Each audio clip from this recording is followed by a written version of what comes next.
skip it. See it or skip it. See it or skip it. Welcome to a new See It or Skip It. We're going to be talking about the new Weapons film that everybody has been wanting to see with this crazy marketing campaign. Plus, Lindsay Lohan and Jamie Lee Curtis reprised their roles in Freakier Friday. There's a new small show coming out on Netflix, Wednesday Season 2. I don't know if anybody's heard of that. But I'm joined, as always, with Kent Dunn and Rebecca Frost. How's it going? Hey, pretty good. Thanks for having us. So, what is the big one that we want to talk about first? Personally, I really loved Freakier Friday. Lindsay Lohan, I have been seeing her in the past few years having a resurgence. It started small with Netflix, just doing some like Hallmark romantic comedy things, you know. Christmas movie. Fish out of water kind of stuff, yeah. But she has slowly crept back in, and now that she is reprising a role, and Disney somehow now knows a formula that can work to bring back a popular franchise and still make it work. It might just be Jamie Lee Curtis more than anything. But Yeah. I actually had a really good time with this movie. I told you before the movie, I was so worried I was going to be so triggered. As someone who was a teenager in the early aughts, like, I don't know that I can revisit this time in my life. But Freakier Friday was so much fun. Like, it really captured the essence of a mid-2000s Disney teenage movie. Okay. Like, right down to the soundtrack, the hot guy with a British accent, bloopers during the credits, like wackiness. I'm into this. I didn't see this one. But Did you see the first one? I saw the first one. The first one's great. But I think it's like perfect for our age. And what I'm wondering about this one, is it for our age or is it Gen Z? Well, it's doing a half and half, right? Okay. So Jamie Lee Curtis and Lindsay Lohan are playing the daughters, or one of them is potentially a daughter to Lindsay Lohan. Yeah, so there's a marriage that could happen. Lindsay the kids Lohan, don't like him. Lindsay Lohan is engaged to Manny Jacinto. Okay. Ooh, and there's a scene where he dances, and I had an audible reaction in the theater. It was nuts. I heard many audible reactions during that. It's all scene. Rebecca. Yeah, all was coming from behind. Yeah. But she's marrying Manny Jacinto, and his daughter is the same age as her daughters, and they do not get along. Okay. One's the popular British girl. The other one is just trying to get along. Wears a what is it? She's a surfer. She wears a bucket yeah. hat. She's a surfer. Like, she's total blasé, and they just do not get along. But that's what causes the parents to meet, is they get called in for a parent-teacher conference, blah, blah, blah. But, you know, wackiness ensues, and they do a Freaky Friday, as it were. Sure. It's almost like The Parent Trap when you think about that. Like, two kids didn't get along initially. Take away the twin part of it, but add in that, like, now they have to figure out if this new, like, found family or whatever they call it, like spare kid. I've heard people call like your bonus family, right? Yeah. Spare kid. That's gonna sound worse. So which element works better? Because I know that Lindsay Lohan and Jamie Lee Curtis switch with the younger girls and vice versa. Am I right in that? Yeah, so Lindsay Lohan switches places with her daughter. Yeah. So the element of, like, all of the Freaky Friday stories are still there. Yeah. But Jamie Lee Curtis switches places with the soon-to-be stepdaughter. As you will. As you will. It gets a little convoluted, especially in that, but they have to do it to make They make it work. They make it work. They Yeah. both see certain perspectives differently that I didn't. I was trying to piece it together, like, how are they going to make this work? Does Jamie Lee Curtis say skibbity at any point? No. No, Okay, cool. but she has All a right. lot of great one-liners, just of the shock that she's now Jamie Lee Curtis. Okay. It's like, I have crevices on I'm my decrepit. face. Jamie Lee Curtis in this movie, eating it up. She's going nuts with the fashion and the attitude. All right. But Lindsay Lohan too. There's a part in there where she's having to basically like entice somebody. Chad Michael Murray. I didn't want to spoil too much, but He's in the previews. So she's doing this hair whip and like trying to be all like seductive, and it does not go the way she hopes. But It's very her physical comedy is very good in this. Yeah. Like, I forget how well she is at physical comedy. Is the band back together? You betcha. Okay, good. They All right, respect that's all I a need to lot know. of the stuff from the first movie. Like, they really do love what they did in the first one, and you can feel that every single person is having a blast on set. And those movies really do get infectious, where you're like, they're having a ball. Why not? Like, That's yeah, why it's a little silly, but I'm in it. I feel like this movie is specifically for millennial girls. Okay. Like, Yeah. I walked away from that going, this had everything I could have possibly wanted that I did not expect, and I thought it was So great. it's nostalgia that worked, it sounds Yeah, like. Okay. yeah. Yep. It really feels like maybe you could put it up with, because as much as I don't like the cameo fest with Happy Gilmore 2, I do like that they cared about what they were wanting They totally to say. cared. And we don't get those often when, especially with Disney, we're going to do a new sequel or a reboot or something. Do you guys think we're in kind of like a renaissance? Because like Naked Gun, where we don't get that type of comedy in movie theaters anymore, and now Freakier Friday, this screams direct to Disney Plus for me. Honestly, yes. But We're in a Lohanessance, actually. More than anything. but this works on a big screen, and I had a blast because, like I said, it's not something we've seen in a really long time. So are we kind of in for a resurgence of stuff that we don't typically see? Given the box office, hopefully, right? People have to go see them, and then maybe we get more. Yeah. Well, I could see them maybe going to a different Lindsay Lohan project. I would be down because there is a cameo in this from the Parent Trap that is so great. When she shows up, it's like, oh, okay, do Parent Trap 2 now. Now do that. Let the ending have Dennis Quaid show up and be like, I'm here to talk about the next movie. We can keep Dennis Quaid out of this. Yeah, The Lindsay Lohan universe, the LLU. Yep. Do Herbie too. I don't care. Like keep going. Confessions of a Teenage Drama Queen 2. Oh wow, that would You're be a a fan. good one. Yep. Well, you could just keep going, just like Harrison Ford. Like, what other property have I not done Absolutely, again? yeah. Let's do this one. Where else can I die? Air Force One. Yeah. The big question I have is, do you see Lindsay Lohan sticking with, like, I'm gonna go with the tried and true nostalgia stuff, or like just the Hallmark things, or do you think she's gonna be like? Josh Peck was in a Christopher Nolan movie. You know what I mean? Like, Yeah. eventually something could happen where it's like, wow, she's giving a great performance right here. I don't know that I foresee her in a Nolan movie. Sure. But Never say probably never. more nostalgia. I think she'll do really well on Netflix for the next couple of years. Yeah. Yeah. Well, Netflix loves her. Yeah. Like, really, she excels at what she's working on right now. I just hope that we get more theatrical Lindsay Lohan, because that's what this proved to me, is that she is a leading star. She should be put in a lot more roles like this. And if she just is doing like this type of quirky, fun, slapstick humor with a lot of heart, I'm in. Like, strap me in. I'm ready to go. Tom Cruise does his stuff. Lindsay Lohan can do hers. We should give flowers to the kids in the movie, because they did a really good job. I thought they were a lot of fun as portraying a Jamie Lee Curtis and Lindsay Lohan in a youth body. All right. Yep, and that's where it got a little bit confusing, because every once in a while I was like, wait, who is who? Who is imitating what person?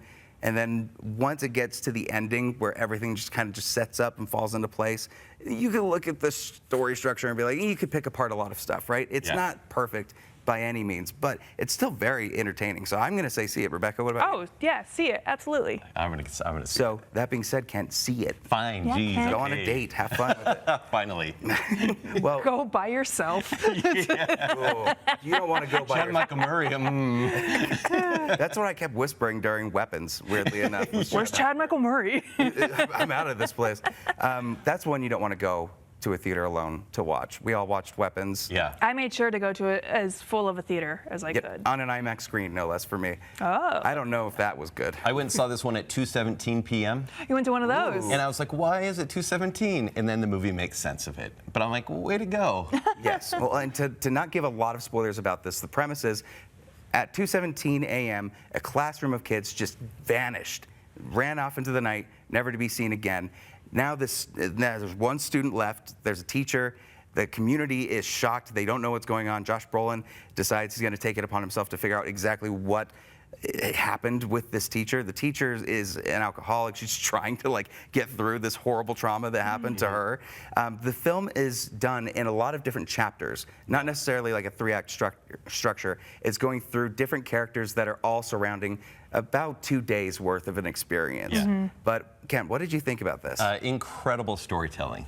This is Zach Kreger, who did Barbarians, which is kind of a love it or hate it type horror comedy, because it really delves into the comedy. And this movie is more of the same, right? It's a little bit more of a dramatic film. I wasn't as scared by Weapons as I maybe wanted to be, right? It felt more like Twilight Zone-esque, or more like a mystery thriller.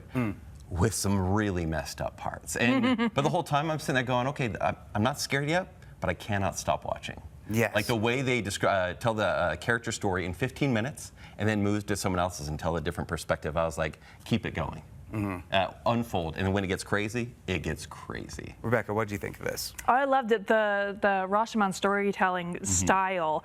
I really love that type of storytelling where you get different perspectives from different characters, and like you learn different aspects. Like one of the kids, like Josh Brolin's kid, you learn he was a bully, right? And you don't see that when Josh Brolin's story is told, but you see it through other characters' perspectives. Yes. I agree. I think I liked Barbarian more than Weapons, but I think it's unfair to compare them because I think they're both really awesome. Like I like apples and I like oranges. Yeah.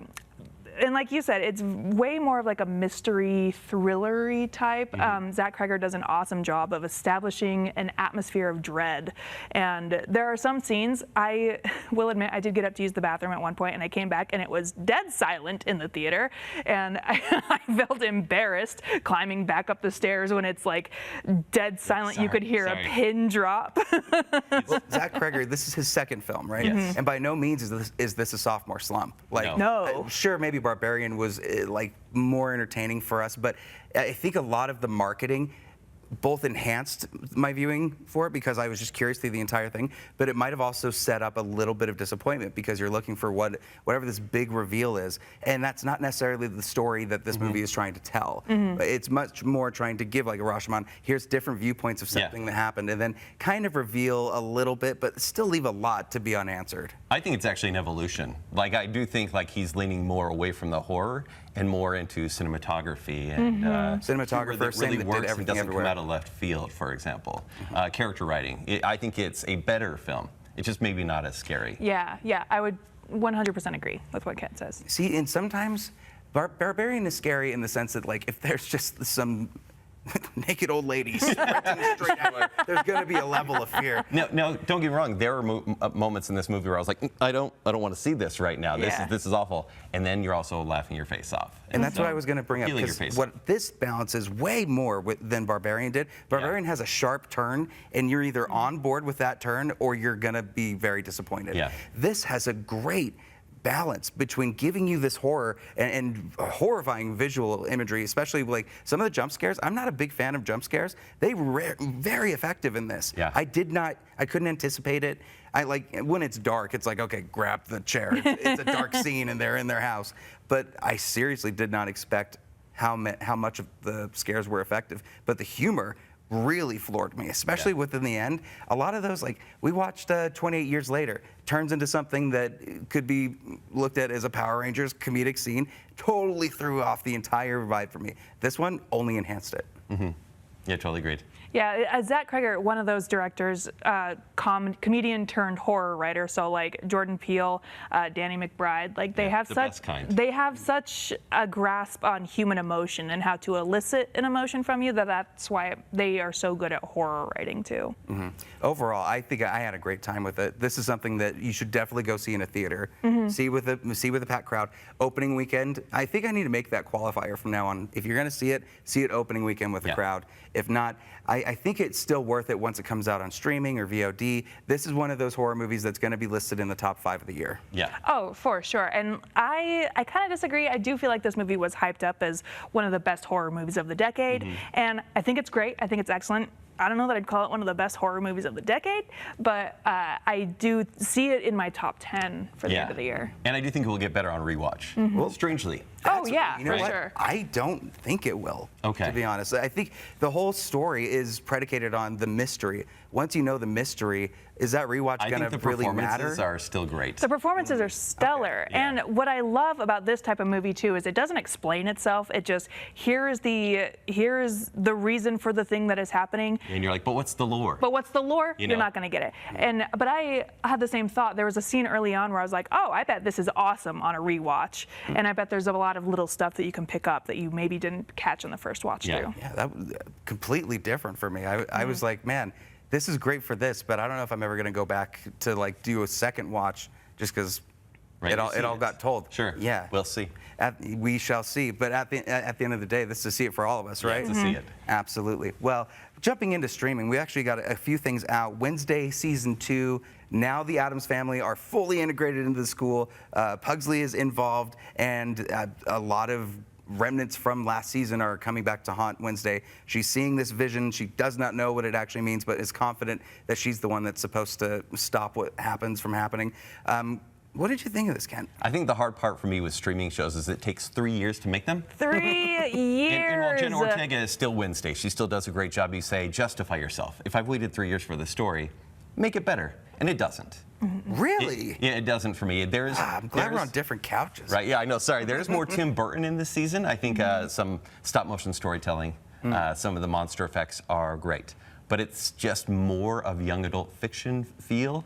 Right? I'm so into it. Yeah, I love it. Okay. What? Because it's like, here's the thing. Right now, I can't watch Harry Potter without being a little annoyed and like mad about the whole scenario with that. This is scratching that itch for me a little bit. And it's giving me a little Sherlock with Jenna Ortega. Obviously, I'm not saying Benedict Cumberbatch and her are comparable, but she's solving mysteries. She's solving crimes. And all of the magic and the kind of like grotesqueness of the stuff they're doing. The practical effects on one of the characters is so gross, but really well done. I think it's fun to explore the world. Maybe the season isn't doing like, and it's tough to say because we haven't seen the full thing yet.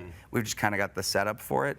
But I like the characters. Maybe it doesn't do the dance that ended up getting so famous. As meme-worthy, but how do you top that? Yeah. It's kind of like Stranger Things. Once you have Stranger Things season 1, almost a perfect season of television, where do you go from there? Which is why they waited till they were all 30. So it's not much worse than season 1. It's just slightly worse. It's just not an improvement. Right. It is like there's that stop motion moment in the show, cool. which was so cool, and it made me go, dang, I wish Tim Burton was doing more of this than instead of this waiting 3 years for a second Wednesday series that is supposed to take place like right after the first season, and Pugsley is now 3 years older. No, he's like 37 years old, to be honest. But this is the show that catapulted Jenna Ortega. So I think she had to do a bunch of other projects in between, it seems like to me. Maybe it was during the writer's strike around that time. And I don't think fans of the original Wednesday season 1 are going to be disappointed. I think people say, oh, and more. I'll watch more. Yeah, it is. It is. Oh, that's that soup I like. Yeah. Exactly.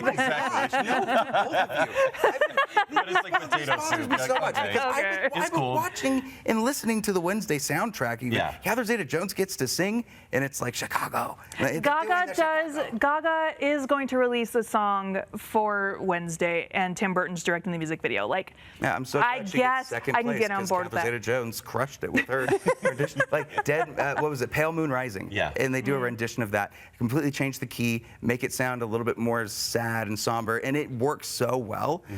I really love how they're integrating the family so far.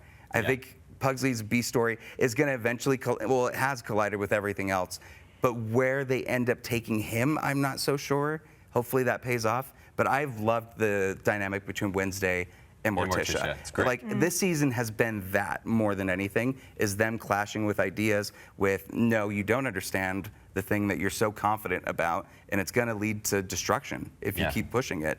And we've seen also the effects on the thing, the hand that crawls everywhere, is great. Probably best character of the series. He does get a lot more to do. Yeah. Well, and who doesn't love Uncle Fester?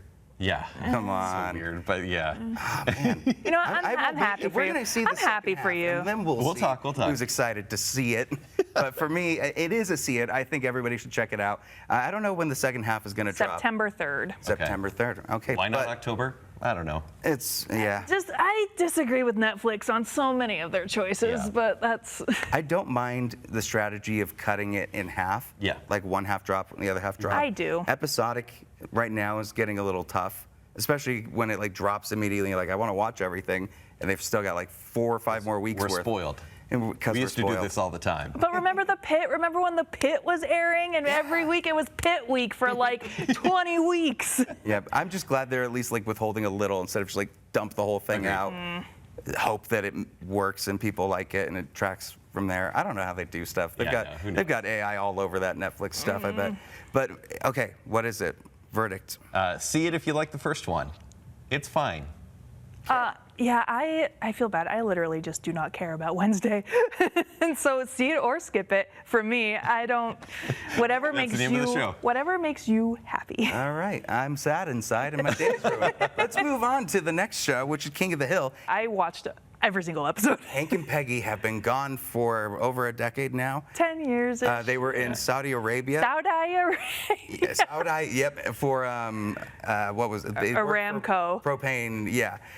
Bobby has stayed there. He has a, what is it, German-Japanese fusion hibachi grill thing that he does. Robota chain. Yep, and they're all just kind of adjusting to what a modern time would be for the Hill family. I do find it so fascinating that basically spending 10 years in Saudi Arabia is like being cryogenically frozen, because they come back to the United States and suddenly they are overwhelmed by apps and social media and woke and road signs that deter their course that they're used to forever. And so like the first 2 or 3 episodes, I was like, oh, I don't know that I want to watch Hank Hill like try to navigate this world. So it comes out of that, because I saw the first 2 episodes and I was like, oh, it's a lot of commentary on modern times. So my favorite episodes were 9 and 10. Okay. Where I think it kind of sucks that they finally find their stride towards the end of the season, but by the end of it, I was really coming around, because Hank, he's not the type of person who is anti-woke, right? He's not Cotton,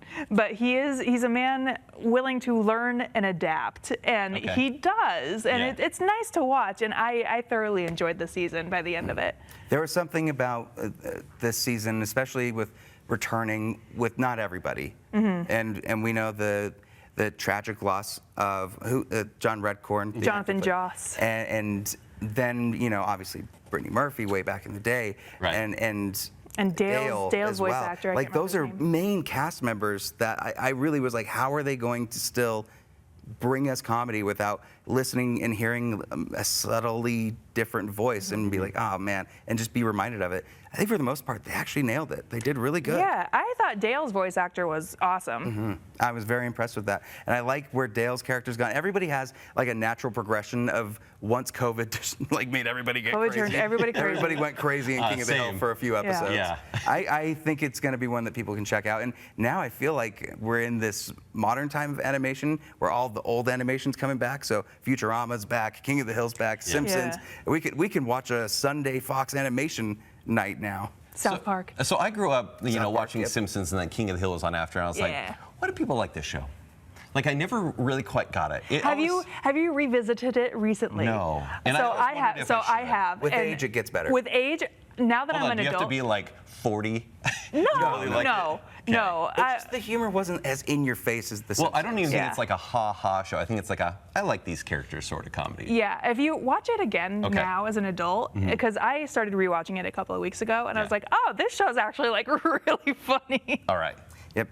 You finished the whole season, right? Yeah. And it's to see it for you? Yeah, oh yeah. You can watch it for now on Hulu, but eventually Hulu will be merging into Disney Plus. I don't know what that means. It's for content. I think they're going to keep everything. Do you remember when you could watch everything on Hulu for free? Yeah. Oh, man. And now people are like, what is Hulu? I just watched that on Disney Plus instead. If they mess with the bundles, no, don't do that. Tragic.